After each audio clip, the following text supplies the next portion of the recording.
there was a couple that had a pretty bad fight, and they got into an argument, and neither the husband or the wife would concede. They were so stubborn in their viewpoint. Well, as they're driving down the road, they, they came across a field full of donkeys. Um, when one thinks of donkeys or a mule, when one thinks of a mule, perhaps you're thinking of the old adage, "as stubborn as a mule," I guess. So they look out into that field, and they see those animals. And the wife's they hadn't been talking the whole trip, and the wife says, looking at the field, she says, "Are they relatives of yours?" Of course, the guy says, "Yeah, in-laws." Stubborn, stubborn. We are taking a look at the Christian characteristic of dependability on transforming the world. Again, we're in the middle of a study out of a book called The Disciples' Journal, which is an examination of 52 different Christian characteristics that should be found in our life. And we are on the topic of dependability. I want to talk to you today about a man by the name of Boaz, and we'll examine his story shortly. In the meantime, you're watching Transforming the World, and my name is Pastor Greg.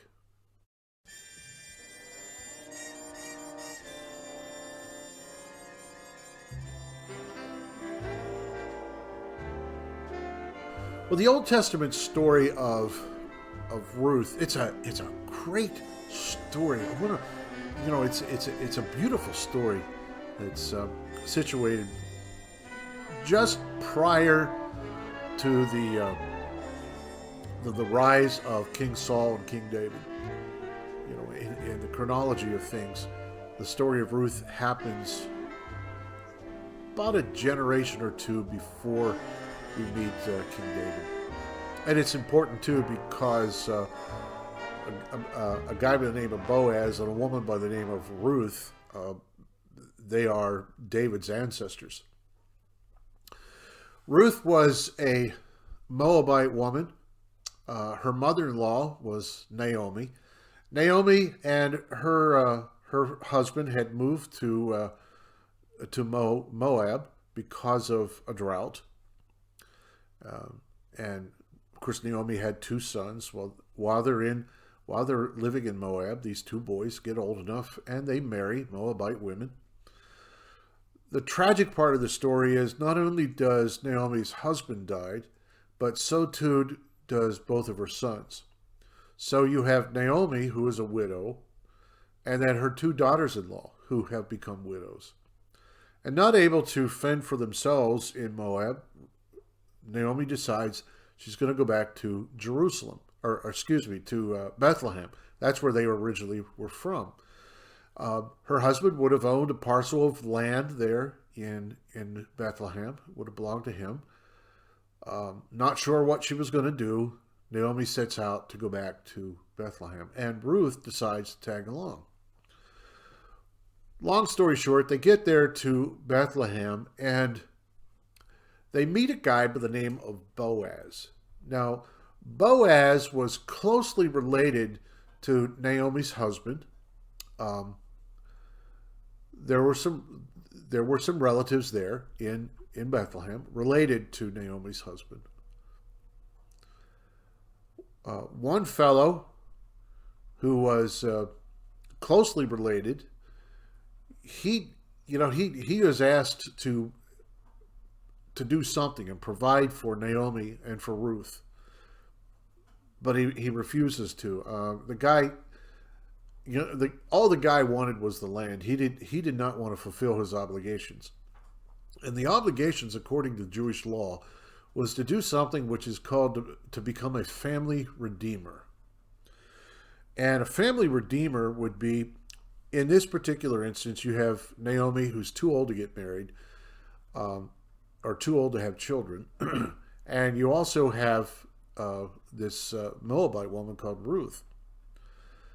A family redeemer would be a man who would marry Ruth, and the very firstborn son from that marriage would be the one who would inherit the land, this parcel of land there in Bethlehem.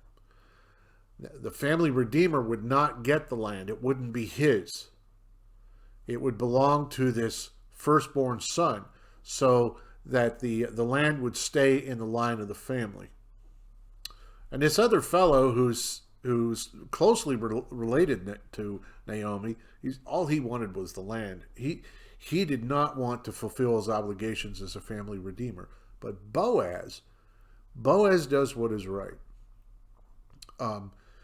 He decides to marry Ruth, and true to his word, the firstborn son becomes the family redeemer. And this firstborn son, that land which had belonged to Naomi's husband, now passed along to this child, this baby that was born, carrying on the heritage.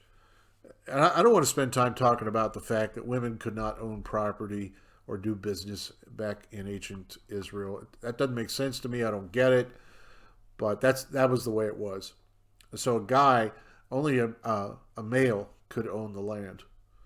Boaz did what was right. What I find to be very interesting is when Naomi begins talking about Boaz, Ruth meets him. Ruth comes back and starts telling Naomi about this really nice guy who treated her well. And she's like, oh, yeah, this Boaz guy.